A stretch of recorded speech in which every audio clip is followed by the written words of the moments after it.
I walked away from the whole spa skincare culture simply because what was happening in the industry wasn't okay. And even better, I moved to Panama and fell in love with the country.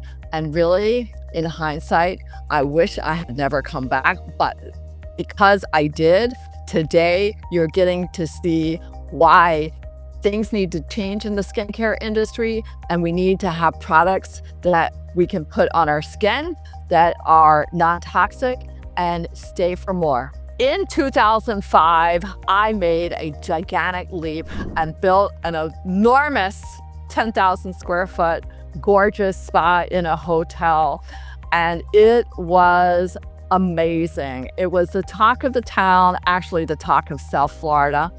And it was called Reagan Spa, or In Spa for short. We had amazing services. It was beyond my wildest dreams, but the toxicity of not only the hotel and the industry, but of everything going on in the industry really got to me. And partnerships are not always easy. And when you're in a toxic relationship, girls, you all know exactly what that's like.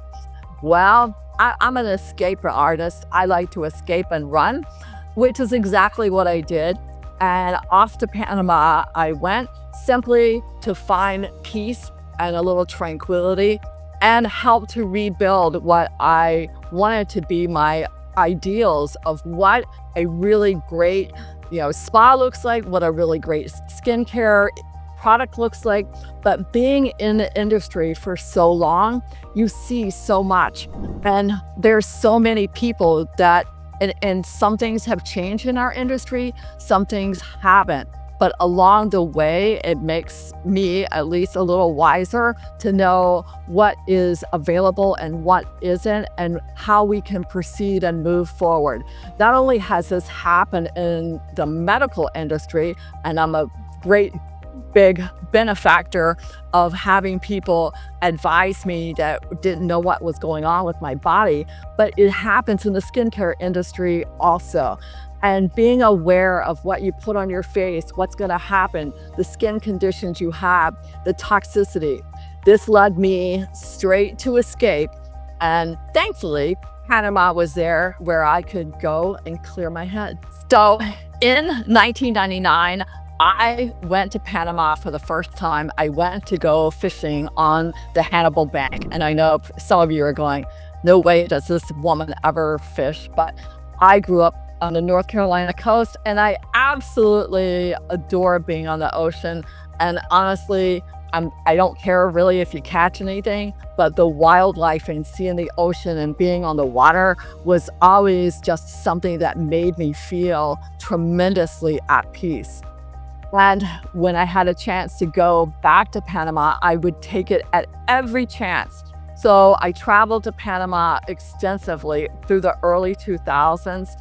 And so much so that in 2004, I saw a house that was being built on an island that was 12 miles off the shore of Panama.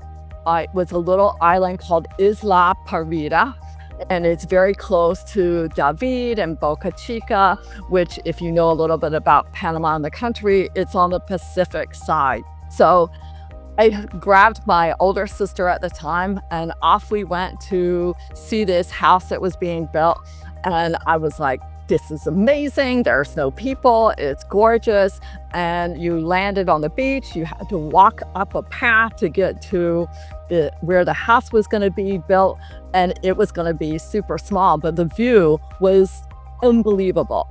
And I think I have a couple of pictures that you can see how gorgeous Panama is and living on the island. So now I had this place that I adored, and the fishing was amazing. There was agate beaches, so you could go, and everything is volcanic.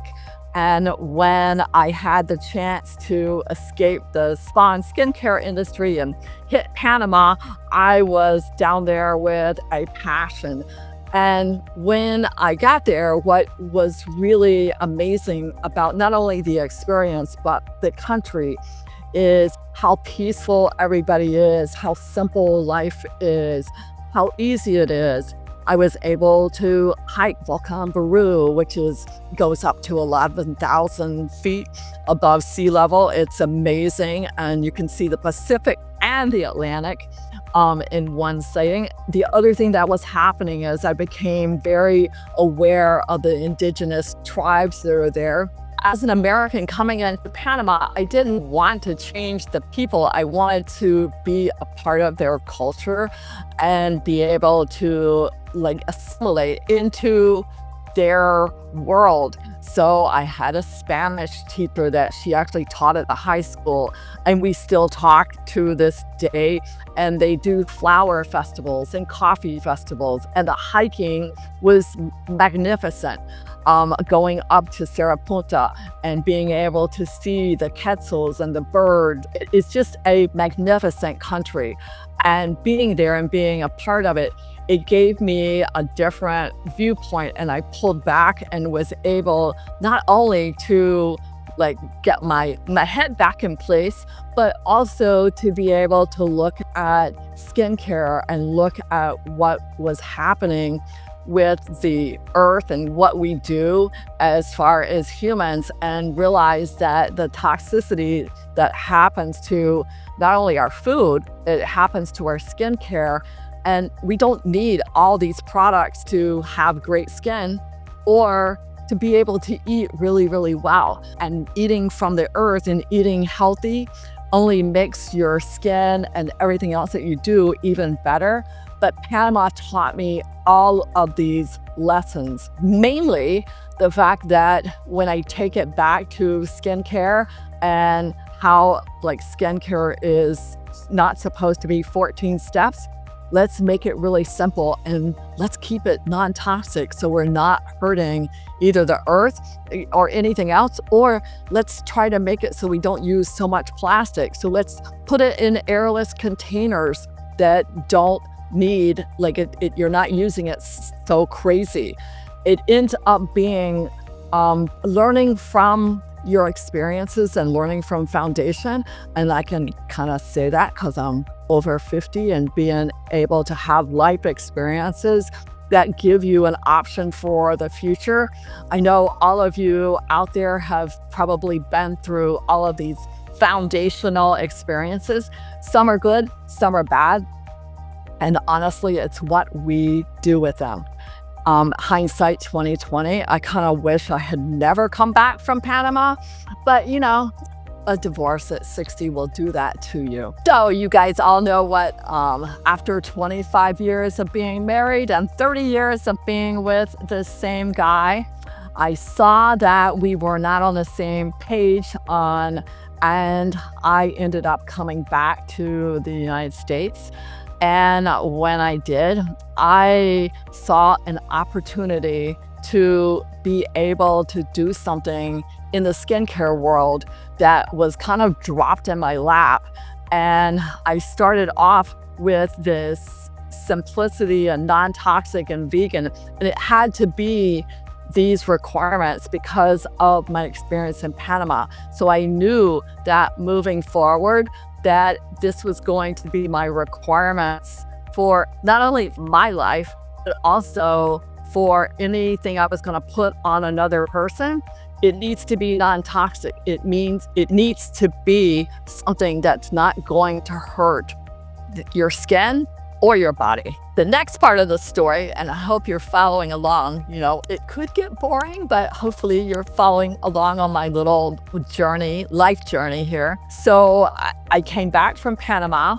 Now I really needed to get my acting gear. So I went back in the facial room and I was seeing the same thing over and over again. I had 50-year-old women, I had 70-year-old women.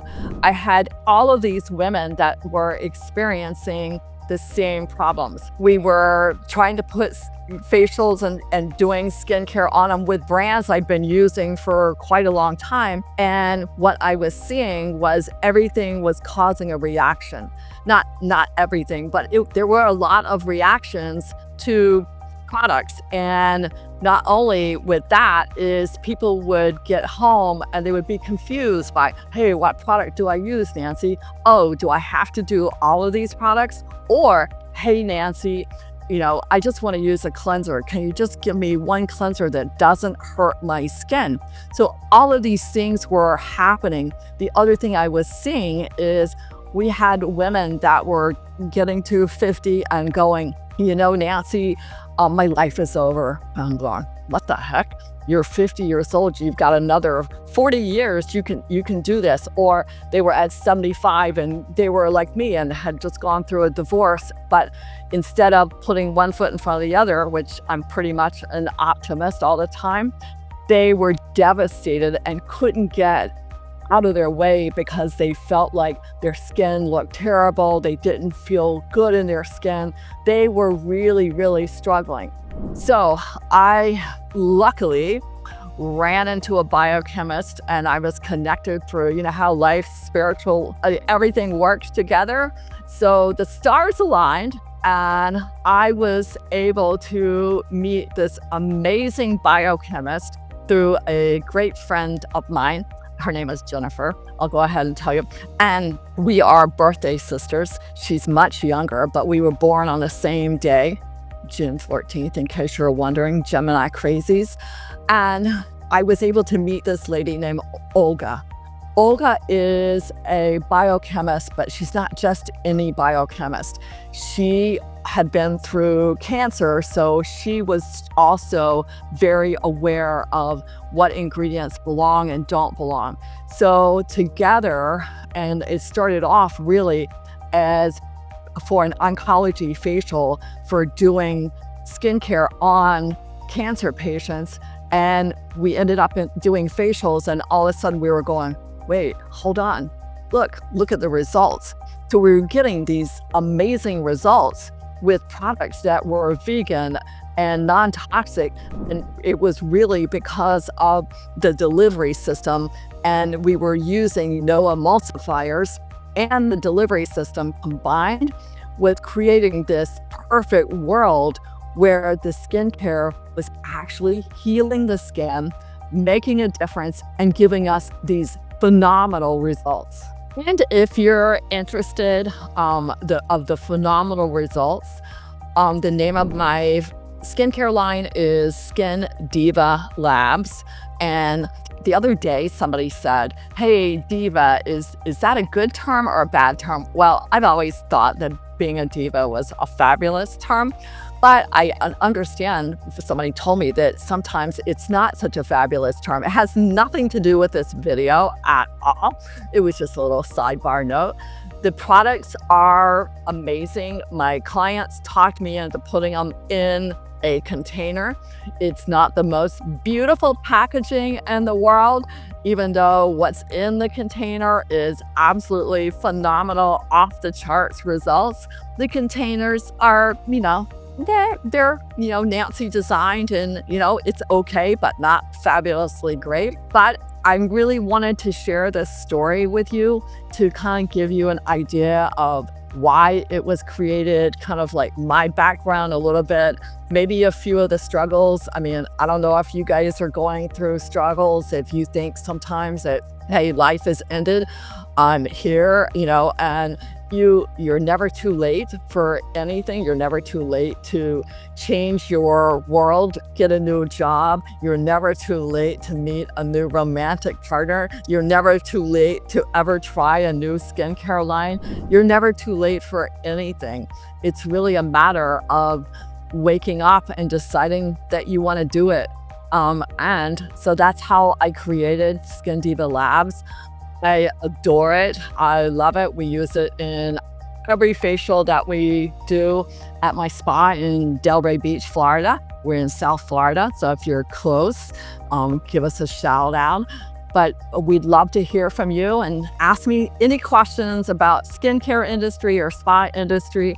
I teach at different spa conferences all the time on longevity and regenerative skincare. And I would love to hear what you think. Because I have a lot of years in this industry, education to my clients, education to you is a really big thing for me.